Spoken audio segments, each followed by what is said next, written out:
The marble floors of the Castellano mansion gleamed under the afternoon sun streaming through floor-to-ceiling windows. Elena Russo moved through the grand foyer with practiced efficiency, her worn sneakers squeaking softly against the polished stone. In her arms, she balanced a basket of fresh linens that smelled of lavender and expensive detergent, the kind that cost more per bottle than she made in a day. 23 years old, and she had become invisible. Not literally, of course, but to the wealthy families who employed her cleaning services, she might as well have been a ghost. They looked past her, through her, around her. She was the hands that made their homes pristine, the silent presence that ensured their lives ran smoothly, but never a person worthy of acknowledgement. Elena had made peace with that reality 2 years ago when her mother's medical bills had started piling up like autumn leaves. Pride was a luxury she couldn't afford. Invisibility paid $17 an hour, and if she worked enough houses each week, she could almost cover the mortgage on their tiny apartment in Queens and the medications that kept her mother breathing. If you're enjoying the story so far, don't forget to hit the like button and subscribe. Drop a comment telling me where in the world you're watching from. I love hearing from you. Almost. She paused at the base of the sweeping staircase, adjusting her grip on the basket. The Castellano mansion was her Thursday job. 3 hours of dusting priceless antiques and scrubbing bathrooms that were larger than her entire bedroom. The pay was good, $22 an hour, but the work was exhausting. Every surface had to be perfect. Every crystal had to sparkle. The housekeeper, Mrs. Chun, inspected her work with the intensity of a museum curator. But it wasn't Mrs. Chun who made Elena's pulse quicken with anxiety every Thursday. It was him, Dante Castellano, the youngest son of the Castellano crime family, though that particular detail wasn't advertised in polite society. To the outside world, the Castellanos were legitimate businessmen, real estate developers, restaurant owners, philanthropists who wrote generous checks to children's hospitals and arts foundations. Elena knew better. She'd been cleaning their mansion for 8 months, and in that time, she'd seen things. Heard things. Men in expensive suits speaking in low, urgent voices in the study. Packages delivered at odd hours. The way certain rooms were always locked, always off-limits. She'd learned to keep her eyes down, her mouth shut, and her curiosity buried deep.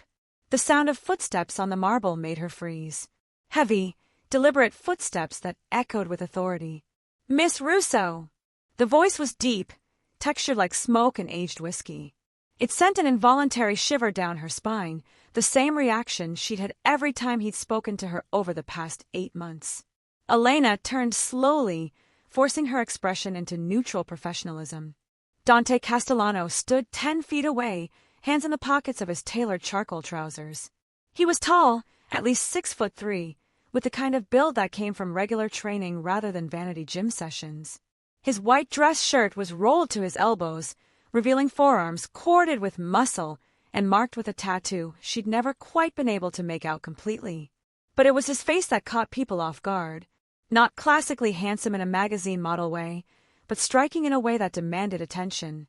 Strong jaw, sharp cheekbones, a nose that had been broken at least once and reset imperfectly. His hair was black, thick, pushed back from his forehead in a style that probably looked effortless but definitely wasn't. His eyes, though, dark brown, almost black in certain light, and so intense that meeting his gaze felt like stepping too close to a fire. "Mr. Castellano," Elena replied, keeping her voice steady.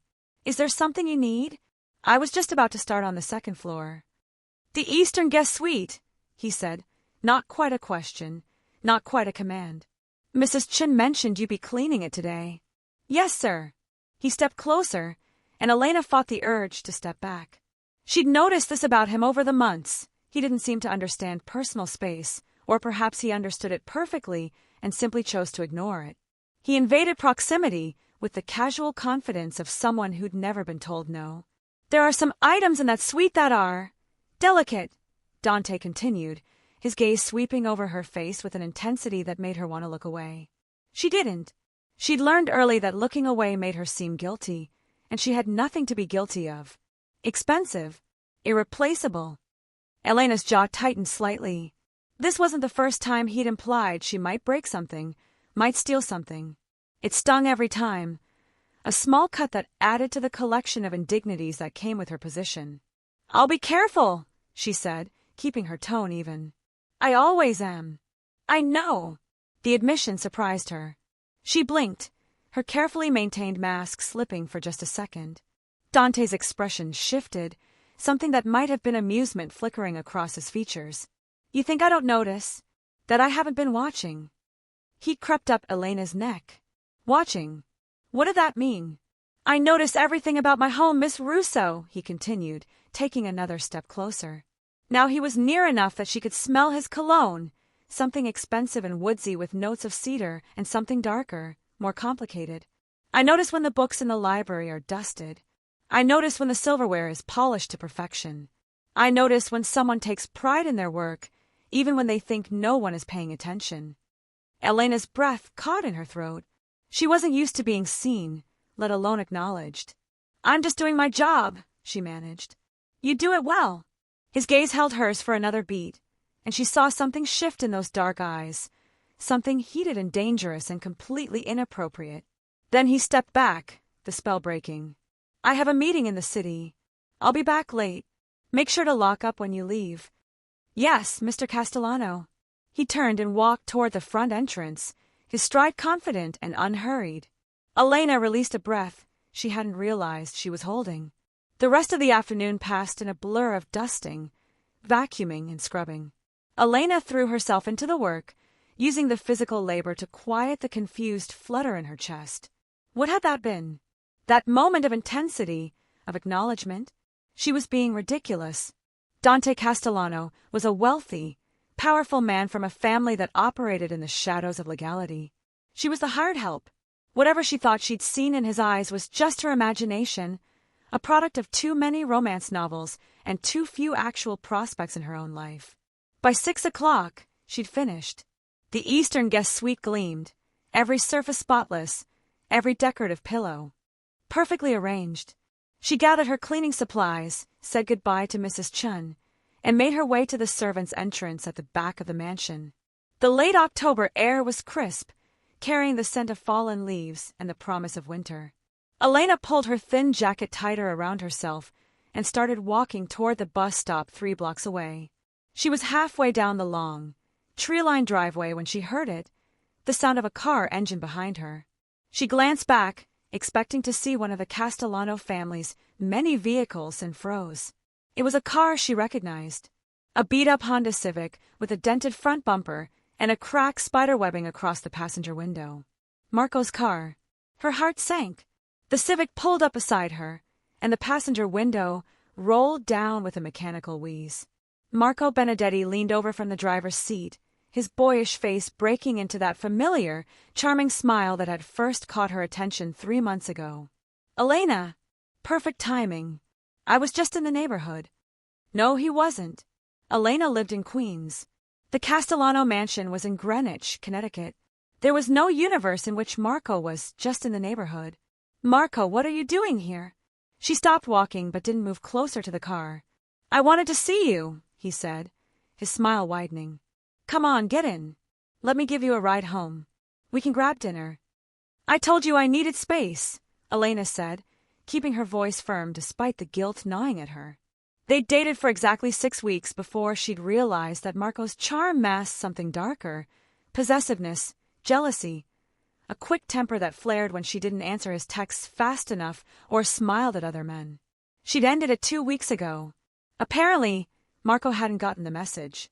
Space, he repeated, his smile faltering. We had one fight, Elena. You're really going to throw away what we have over one stupid fight?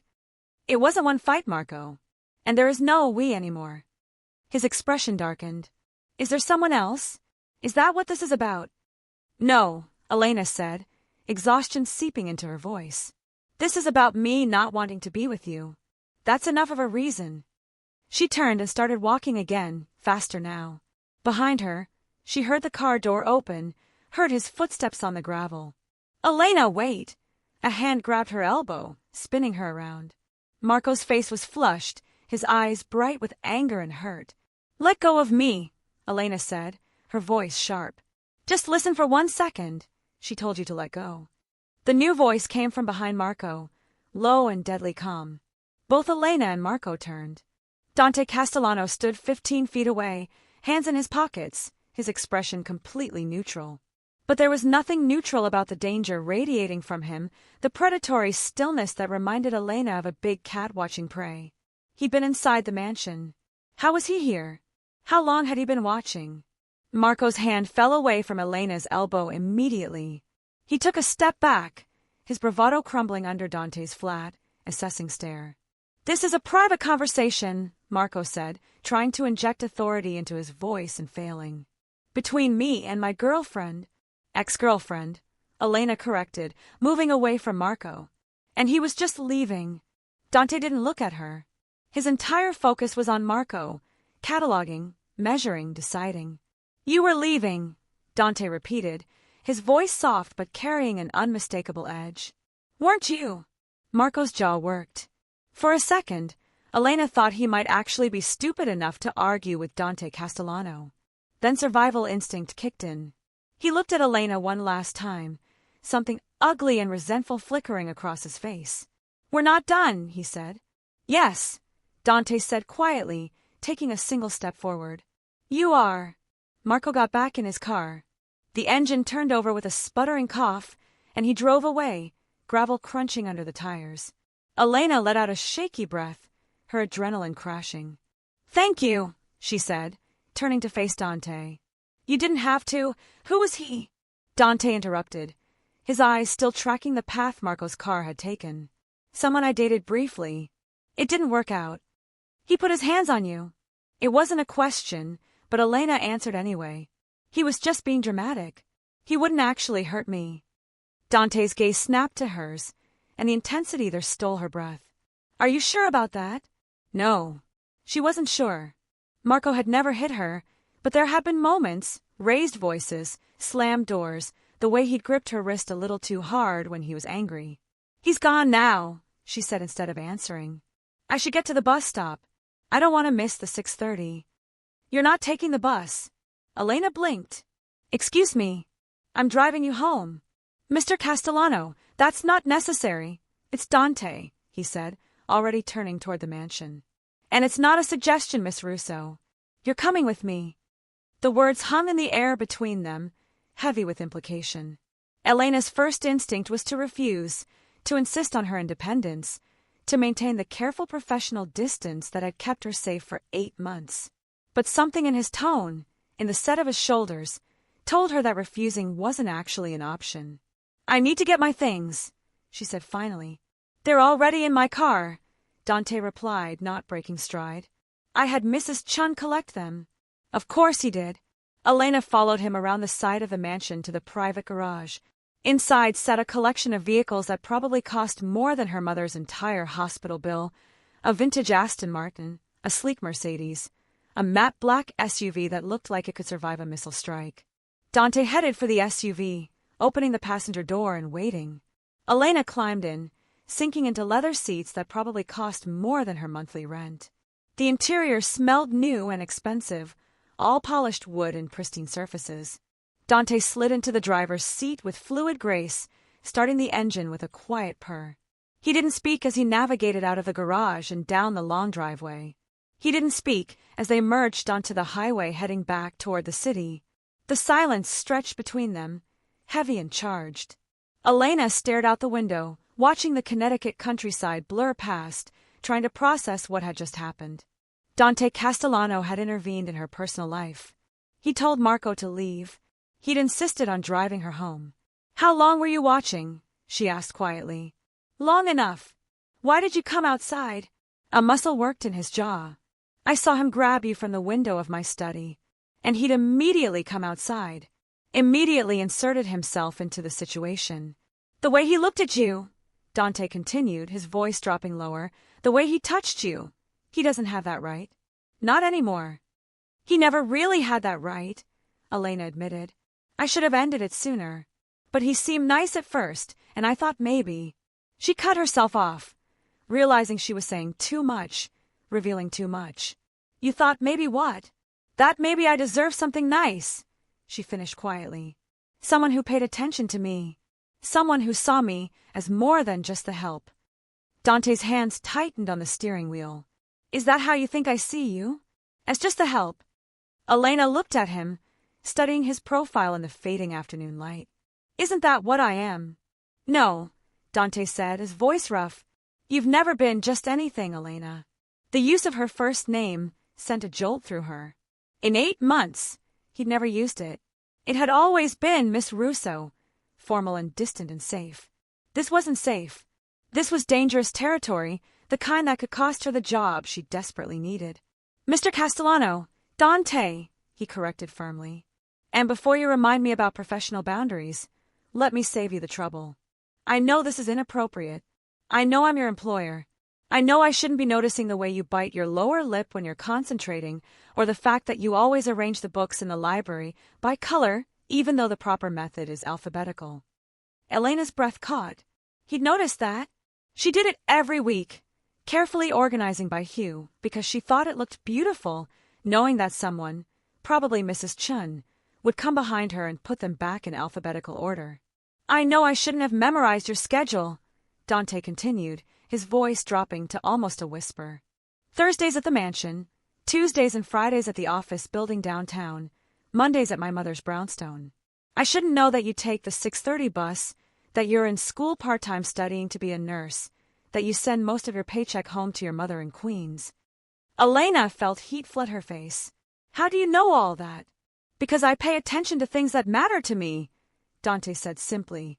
And you matter, Elena. You've mattered for months.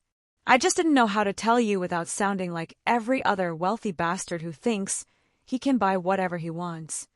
The honesty in his voice undid something in her chest.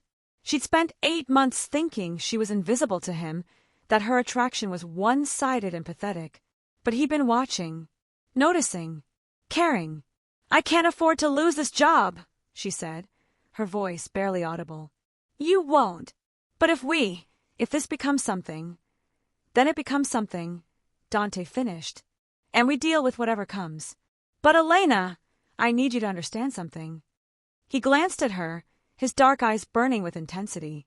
What I saw today, that man putting his hands on you, frightening you, I will never allow that to happen again. Whether you work for me or not, whether you want me or not, you are under my protection now. I don't need protection, Elena argued, even as a traitorous part of her thrilled at the possessiveness in his tone. Maybe not, Dante conceded. But you have it anyway. Do you understand what that means?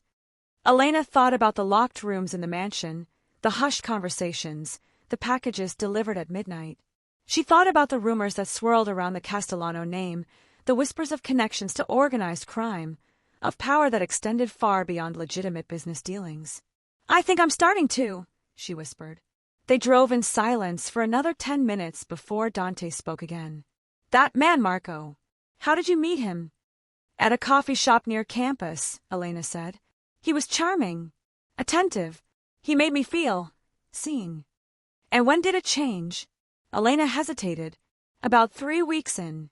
He started getting jealous, possessive. He wanted to know where I was all the time, who I was with. He didn't like that I worked so much, said I was prioritizing money over him. She let out a bitter laugh. As if I had a choice. As if my mother's medical bills would pay themselves. Your mother is sick, Dante said, and it wasn't a question. Chronic respiratory illness, Elena confirmed. She needs oxygen therapy, medications, regular doctor visits. My father left when I was 12, so it's just been the two of us. The medical bills are. She trailed off, not wanting to burden him with the specifics of her financial nightmare. How much? What? How much do you owe? Elena shook her head. That's not, you don't need to. How much, Elena? The command in his voice made her answer before she could think better of it. 73,000. And that's just the hospital bills. The credit cards I maxed out covering her medications add another 15. Dante's jaw tightened, but his voice remained calm. And the cleaning jobs pay. About 40,000 a year, Elena said. When I'm working 6 or 7 days a week. Which doesn't leave much time for school. But I'm trying to finish my nursing degree, so I can get a better job. Make more money. Actually put a dent in the debt, instead of just treading water. You're killing yourself trying to stay afloat, Dante observed. I'm doing what I have to do, Elena corrected. My mother gave up everything to raise me alone. I'm not going to abandon her now that she needs me. Something shifted in Dante's expression. Respect, maybe, or recognition of a loyalty he understood. That's why you put up with Marco, he said quietly, even when he started showing red flags. Because you were too exhausted to fight, too buried under stress to recognize the danger. Elena felt tears prick her eyes. He'd summed up her situation with brutal accuracy. I'm not weak, she said, her voice thick with emotion. I never said you were, Dante replied. Strength isn't about never needing help, Elena. It's about surviving when the world keeps trying to knock you down. You're one of the strongest people I know. The tears spilled over. She turned to look out the window, not wanting him to see her cry, but he'd already noticed. Of course he had. He noticed everything. I'm sorry, she managed. This is unprofessional. Elena, look at me. She did, wiping at her cheeks with the back of her hand.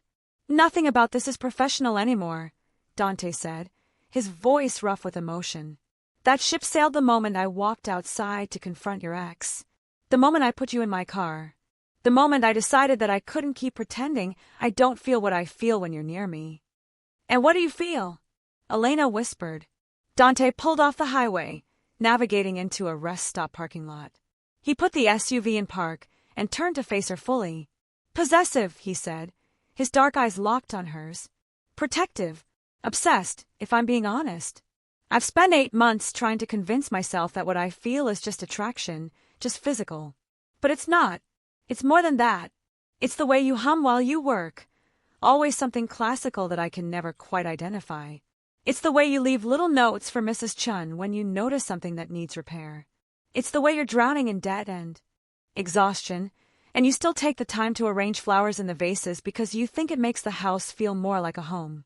Elena's heart was hammering against her ribs. Dante, I know this is fast, he interrupted. I know I'm coming on too strong. I know I should give you time, space, let you process. But I also know that men like Marco don't give up easily. And I know that if I don't make my intentions clear right now, you're going to convince yourself that this is some kind of inappropriate workplace harassment and put distance between us that I won't be able to cross. He reached out, his hand cupping her jaw with surprising gentleness for someone so dangerous. His thumb brushed away the remnants of her tears. So here it is, Elena. The absolute truth. I want you. I want to take care of you, protect you, give you everything you've been denying yourself while you carry the weight of the world on your shoulders. I want to pay off your mother's medical bills and your credit cards. I want to make sure you never have to clean another bathroom or scrub another floor unless it's because you want to, not because you're desperate. That's too much, Elena protested weakly. I can't accept. And in return, Dante continued, his voice dropping to a rough whisper, I want you to be mine. Not my employee, not my secret. Mine, in every way that matters. I want to fall asleep with you in my bed and wake up to you in my arms. I want to introduce you to my family as the woman I'm building a life with. I want Marco and every other man in the city to know that you're taken, protected, cherished. Elena's breath came in short gasps. This was insane. This was a fantasy. Men like Dante Castellano didn't fall for women like her. They didn't offer to pay off crushing debt and promise forever after 8 months of barely speaking. But the look in his eyes was real. The heat in his touch was real. And God help her, the answering need in her own chest was terrifyingly real. What if I'm not what you think I am? She whispered. What if I disappoint you? Impossible, Dante said simply. But if you need time to think, to process, I understand. I can take you home right now, give you space, let you make this decision without pressure. He was giving her an out, offering her the chance to walk away from this intensity, this dangerous promise of everything she'd ever wanted. Elena looked at him, really looked at him. She saw the boy who'd probably grown up in the shadow of family expectations, who'd learned to be hard and ruthless and powerful. But she also saw the man who'd noticed how she arranged books, who'd memorized her schedule, who'd walked away from a meeting to confront someone who dared to touch her. I don't want space, she heard herself say. I want you. The words hung between them for a heartbeat. Then Dante moved.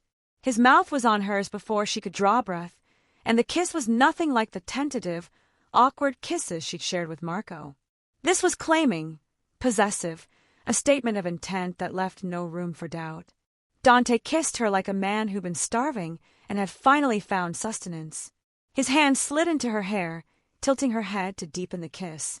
His other hand gripped her waist, pulling her as close as the center console would allow. Elena melted into him, her hands fisting in his shirt, kissing him back with equal hunger.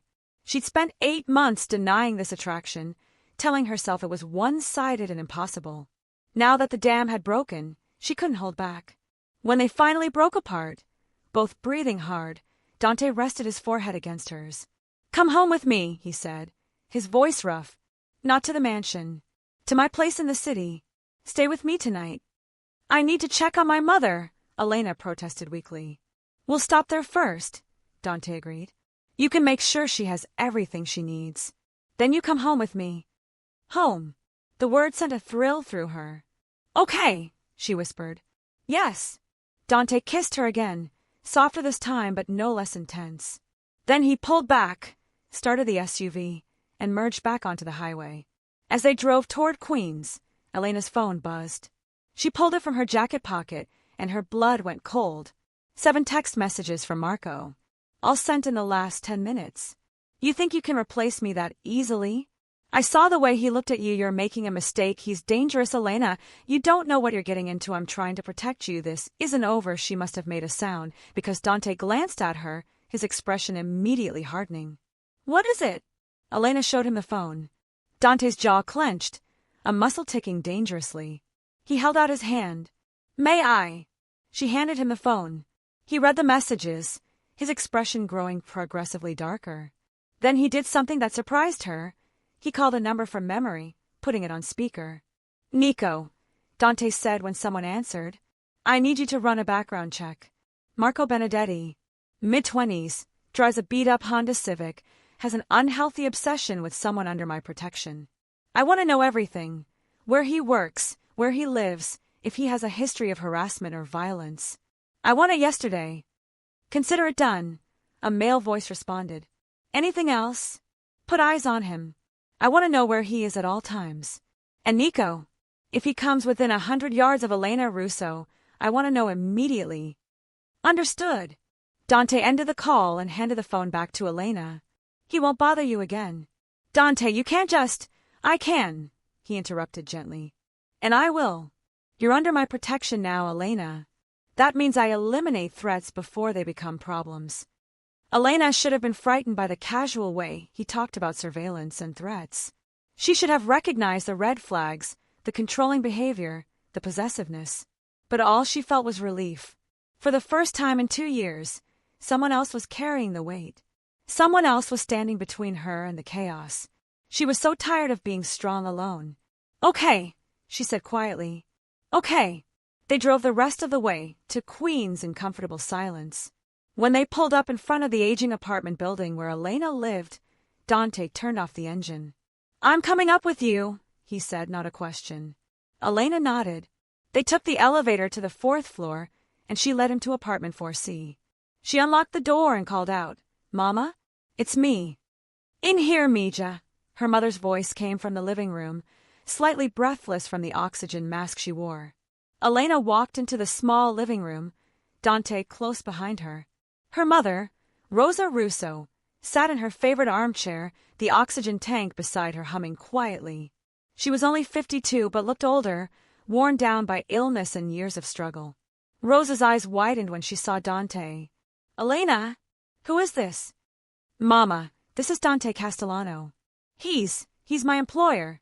And my—" She trailed off, not sure how to finish that sentence. "Her everything," Dante finished smoothly. He stepped forward, extending his hand. "Mrs. Russo, it's an honor to meet you. Elena has told me so much about you." Rosa shook his hand, her gaze sharp despite her illness. "Castellano," she repeated. "I know that name. You're from the mansion in Greenwich. The one Elena cleans on Thursdays." "I am," Dante confirmed. "And I'm here to tell you that Elena won't be cleaning anymore. At least, not professionally. She'll be focusing on finishing her nursing degree while she lives with me." Rosa's eyes widened. "Lives with you? Elena, what is going on? Elena sat down on the arm of her mother's chair, taking her hand. Mama, I know this seems sudden, but Dante, he's taking care of everything. The medical bills, the credit cards, everything. You don't have to worry anymore. And what does he expect in return? Rosa asked, her voice sharp with protective suspicion. She'd raised her daughter alone. She knew how the world worked, knew that men, especially wealthy, powerful men, rarely gave without expecting something back. Your daughter, Dante said simply. That's what I expect. Elena, by my side, building a life with me. Not as an obligation or a transaction, but because she wants to be there. Because I've fallen in love with a woman who arranges books by color and hums Vivaldi while she dusts priceless antiques. Rosa studied him for a long moment. Then she looked at her daughter. Mija, is this what you want? Elena met her mother's gaze. She saw the worry there, the fear that her daughter was making a mistake, trading one kind of trap for another. Yes, Mama, Elena said quietly. It's what I want. Rosa nodded slowly. Then I won't stand in your way. But Mr. Castellano, if you hurt my daughter, there isn't enough money or power in the world to protect you from a mother's wrath. Dante smiled, and it reached his eyes. I would expect nothing less, Mrs. Russo. And I give you my word. I will protect her, cherish her, and give her everything she deserves. That's a promise. They stayed for another hour, making sure Rosa had her medications, that she'd eaten, that everything was in order. Dante made several calls, arranging for a private nurse to check on her daily, for a cleaning service to maintain the apartment, for grocery delivery to be set up. By the time they left, Rosa was in tears, not from sadness but from relief. The crushing burden she'd carried for years, the guilt of watching her daughter sacrifice everything to keep her alive, was finally lifting. In the elevator, Elena leaned against Dante, exhaustion finally catching up with her. Thank you, she whispered, for everything. Dante wrapped his arm around her, pulling her close. You never have to thank me for taking care of what's mine, Elena. This is just the beginning. As they walked out to the SUV, Elena's phone buzzed again. Another message from Marco. I know where you live, Elena's breath caught, fear spiking through her. Dante saw the message over her shoulder. His expression went cold and deadly. Get in the car, he said quietly. Elena obeyed. Dante slid into the driver's seat and made another call. Nico. Marco Benedetti just threatened her. I want him picked up tonight. Bring him to the warehouse. It's time, Mr. Benedetti. And I had a conversation about boundaries. Elena should have protested, should have told him not to do anything illegal, anything dangerous. But she was so tired of being afraid, so tired of men like Marco thinking they owned her, could control her, could threaten her with impunity. Will you hurt him? She asked quietly. Dante looked at her, his dark eyes unflinching. I'm going to make sure he never bothers you again, whatever that requires. Elena nodded. Okay. She crossed a line tonight, stepped from one world into another. The world of Dante Castellano wasn't safe, or simple, or conventional. But it was hers now, and she was his. They drove into the city as night fell, leaving behind the life Elena had known and heading toward something new, dangerous, and absolutely inevitable. Dante's penthouse occupied the entire top floor of a gleaming high-rise in Tribeca. The private elevator opened directly into the apartment, eliminating the need for hallways or shared spaces. As the doors slid open, Elena stepped into a world that felt like it belonged in an architecture magazine. Floor-to-ceiling windows wrapped around three sides of the living space, offering a panoramic view of Manhattan's glittering skyline. The interior was all clean lines and expensive materials, polished concrete floors softened by plush area rugs, sleek leather furniture and deep charcoal, exposed brick walls that somehow made the modern space feel warm rather than cold. But what caught Elena's attention wasn't the luxury. It was the art. Every wall held carefully curated pieces, some abstract, some figurative, all clearly chosen with intention rather than hired by a decorator. She recognized a few names from her limited knowledge of contemporary art. These weren't reproductions. These were originals, the kind that sold at auction for six figures. You collect, she observed, walking toward a particularly striking piece, a swirl of deep blues and silvers that seemed to move in the low lighting. I appreciate beauty, Dante corrected, coming to stand behind her. His hands settled on her shoulders, his body radiating warmth at her back. Things that are unique, irreplaceable, worth protecting. Elena leaned back against him, feeling the solid strength of his chest. How long have you lived here? 5 years. It was the first thing I bought with my own money, not family money. A line in the sand, declaring my independence. His lips brushed her temple. I've never brought anyone here before. Elena turned in his arms to face him. Never! This is my sanctuary, Dante said, his dark eyes intense. The one place that's entirely mine, not connected to family business or obligations. I don't let people in easily, Elena. I don't trust easily. But you, he paused, his jaw tightening. You've been inside my walls for months without even trying. The vulnerability in his admission made her chest ache. She reached up, cupping his face in her hands. The stubble on his jaw was rough against her palms. I'm terrified, she admitted. This is all happening so fast. This morning I was just the maid who cleaned your mansion. Now I'm standing in your penthouse, and you're talking about paying off my debts and eliminating threats, and, her voice caught. And I should be running. Every rational part of my brain is screaming that this is too much, too intense, too dangerous. But you're not running, Dante observed. No, Elena whispered. I'm not. Because for the first time in 2 years, I feel like I can breathe. Like someone else is helping carry the weight. And I know that makes me weak, makes me stop. Dante's voice was firm, his hands framing her face, forcing her to meet his gaze. You are not weak. You're exhausted. There's a difference. You've been fighting alone for so long that you've forgotten what it feels like to have someone in your corner. But I'm here now, Elena. And I'm not going anywhere. He kissed her then, and it was different from the possessive claiming in the car. This was tender, almost reverent, as if he was trying to convey through touch what words couldn't express. When he pulled back, Elena was breathless, her heart racing. Are you hungry? Dante asked, practical despite the heat still simmering between them. When was the last time you ate? Elena tried to remember. She grabbed a granola bar between cleaning jobs that morning, but that had been nearly 12 hours ago. I thought so, Dante said, reading her expression. He took her hand, leading her toward the kitchen. Come on, I'll make dinner. You cook! Elena couldn't hide her surprise. Dante's mouth curved in amusement. I'm full of surprises, Elena. And I learned a long time ago that depending on other people to take care of basic needs is a vulnerability I can't afford. The kitchen was a chef's dream, gleaming stainless steel appliances, marble countertops, a 6-burner gas range that looked like it belonged in a restaurant. Dante moved through the space with comfortable efficiency, pulling ingredients from the refrigerator. Pasta, he offered. I make a decent carbonara. Pasta sounds perfect. Elena hoisted herself onto one of the bar stools at the kitchen island, watching him work. There was something deeply intimate about watching Dante Castellano, dangerous, powerful, untouchable, do something as mundane as cook. He'd rolled up his sleeves, revealing those forearms she'd noticed before, the tattoo she'd never quite been able to make out now visible in the bright kitchen light. It was a compass rose, intricately detailed, with coordinates written in small script beneath it. What do the numbers mean? Elena asked, pointing to the tattoo. Dante glanced at his arm, then back to the pasta water he was setting to boil. The exact latitude and longitude of my mother's house. The place where I grew up, where I learned what family really means, both the good and the bad. He set down the pot, turning to face her fully.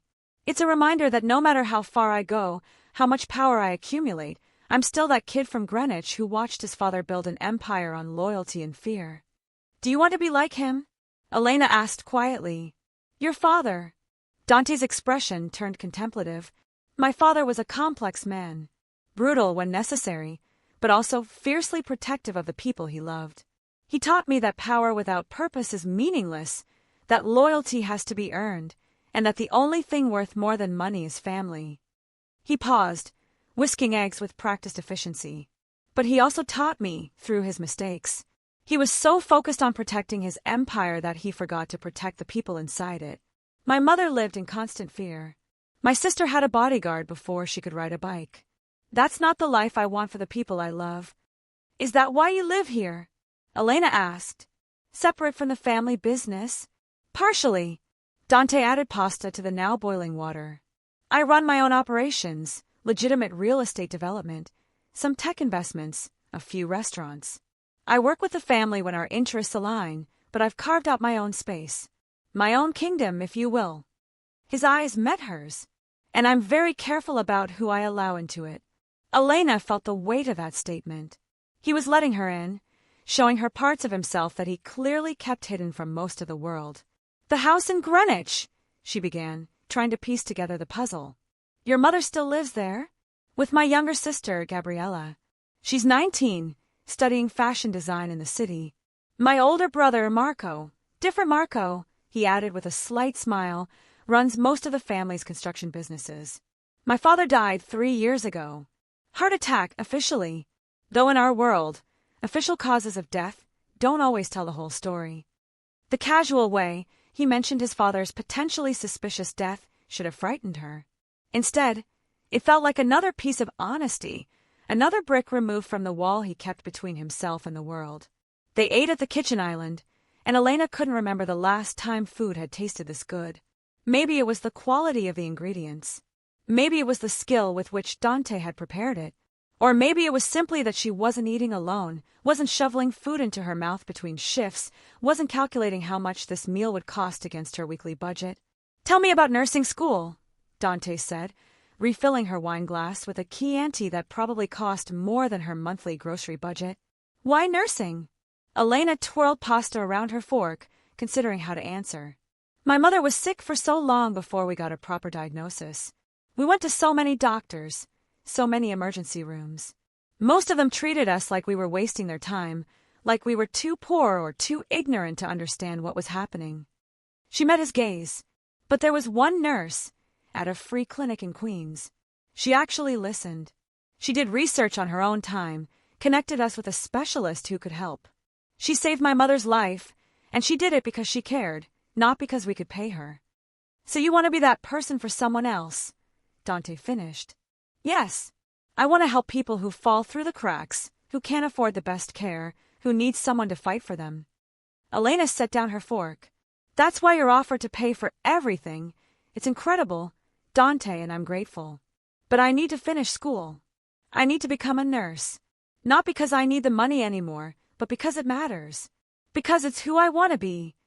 Dante reached across the table, taking her hand. Then that's what you'll do.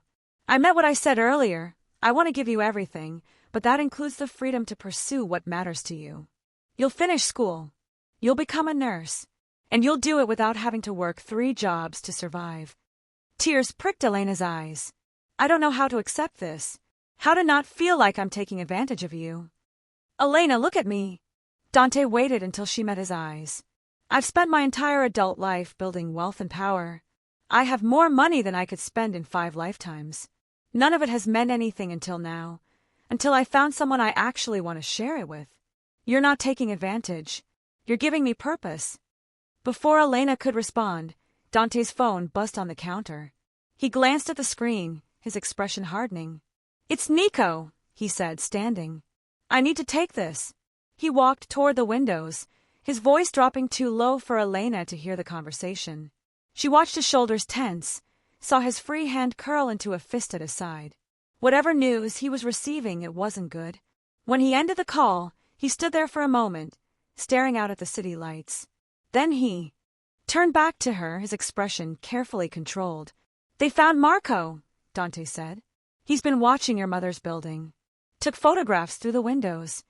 Ice flooded through Elena's veins. He was watching my mother? Not anymore. Dante's voice was cold, empty of emotion. He's currently having a conversation with some of my associates about the consequences of stalking behavior.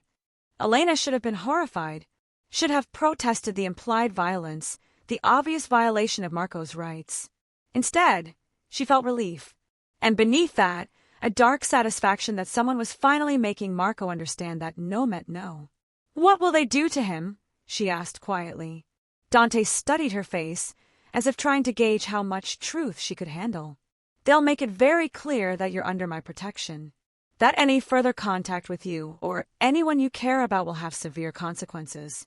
They'll ensure he understands that leaving the city would be in his best interest. He paused. They won't kill him. I don't order deaths over romantic obsession. But they will scare him enough that he won't risk coming near you again. Elena nodded slowly. Good. Something shifted in Dante's expression. Surprise. Maybe. Or satisfaction that she wasn't recoiling from this glimpse into his world. You're not shocked, he observed. I'm tired, Elena corrected.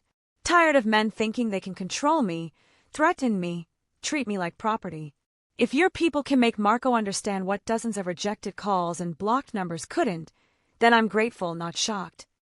Dante crossed the room, pulling her to her feet and into his arms. You're extraordinary, he murmured against her hair.